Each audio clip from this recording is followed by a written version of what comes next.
और ऐसा लगता है कि पाकिस्तान की जनता इस बार जाग गई है। लेकिन इस बार लोगों ने अपनी सरकार शायद पहली बार खुद सेलेक्ट करके इलेक्ट की है। ये एक बहुत बड़ी बात है, बहुत बड़ी खबर है पाकिस्तान से। चुनाव आयोग को यह लगा कि अगर इमरान खान की पार्टी का चुनाव चिन्ह जब्त हो गया तो पाकिस्तान के लोग चाहकर भी इमरान खान के समर्थकों को, उनकी पार्टी के उम्मीदवारों को वोट नहीं दे पाएंगे, क्योंकि वहां की 58% आबादी निरक्षर है और कुछ भी लिख पढ़ नहीं सकती। देख, पाकिस्तान के ये अशिक्षित वोटर्स ने इस बार कुछ ऐसा कर दिखाया जो क्रांतिकारी है। पाकिस्तान के बहुत सारे लोगों ने चुनाव में वोट डालने से पहले यह जानकारी इकट्ठा की कि उनके इलाके से इमरान खान का कौन सा नेता निर्दलीय उम्मीदवार के रूप में चुनाव लड़ रहा है और उसका चुनाव चिन्ह क्या है, यह लोगों ने खुद से पता किया जाकर। और जब लोगों को यह पता चल गया कि कौन उम्मीदवार है, उसका चुनाव चिन्ह क्या है, तब वो वोट डालने के लिए बाहर निकले अपने घर से। और इसी वजह से पाकिस्तान में पहली बार इतने बड़ी संख्या में निर्दलीय उम्मीदवार चुनाव जीत गए कि वो पहले नंबर पर आ गए।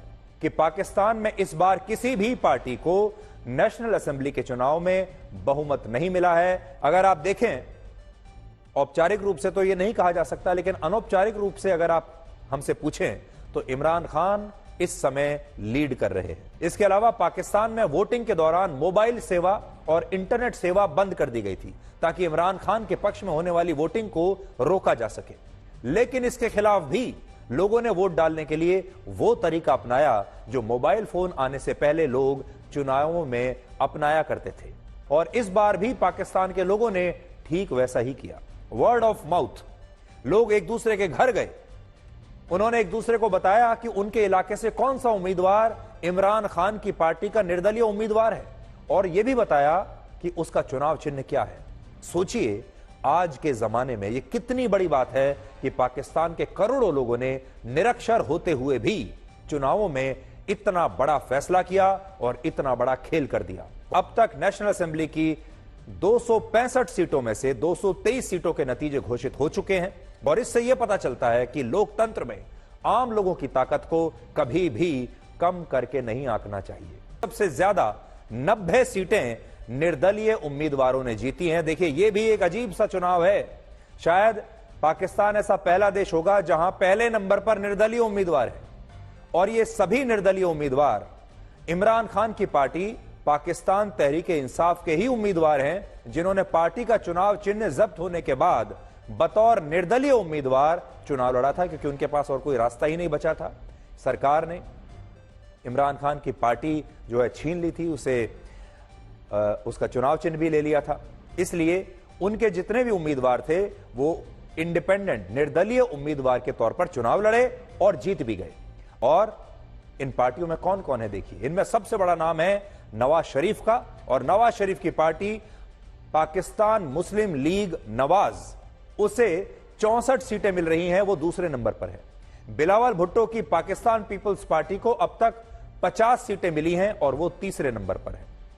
और सबसे बड़ी बात यह है कि अगर नवाज शरीफ और बिलावल भुट्टो की पार्टी के बीच गठबंधन हो भी गया, ये दोनों मिल भी जाएं, तब भी पाकिस्तान में उनकी सरकार बन नहीं पाएगी, क्योंकि वहां सरकार बनाने के लिए 169 सीटें चाहिए होती हैं, जो अभी इन दोनों पार्टियों के पास मिलकर भी नहीं है। 169 का जो आंकड़ा है वो चाहिए सरकार बनाने के लिए, जो कि नवाज शरीफ और बिलावल भुट्टो के पास नहीं है, क्योंकि बीच में इमरान खान आ गए हैं।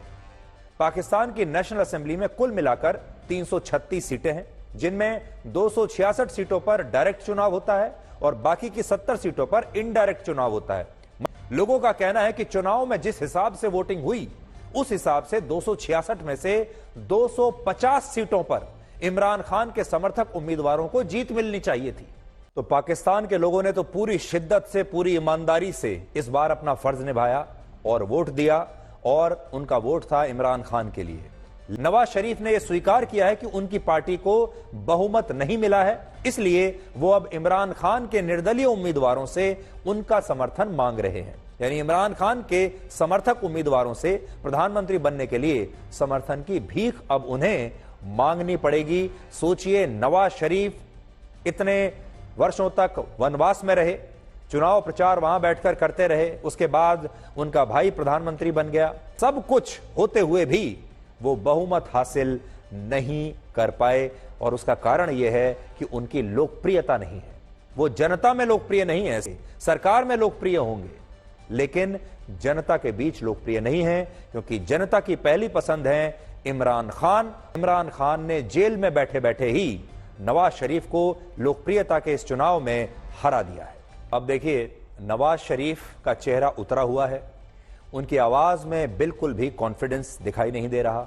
उनके भाई शहबाज शरीफ चुपचाप उनकी बगल में खड़े हुए हैं और उन्हें कितना ज्यादा अपने आप को अपनी सफाई देनी पड़ रही है। और असल में उनके लिए ये जीत नहीं बल्कि उनके लिए एक बहुत बड़ी हार है कि इतना समय लगाने के बाद भी और इतनी मेहनत करने के बाद भी सरकार के साथ इतनी गठजोड़, साठ गांठ, इतनी सेटिंग करने के बाद भी उन्हें सीटें नहीं मिली।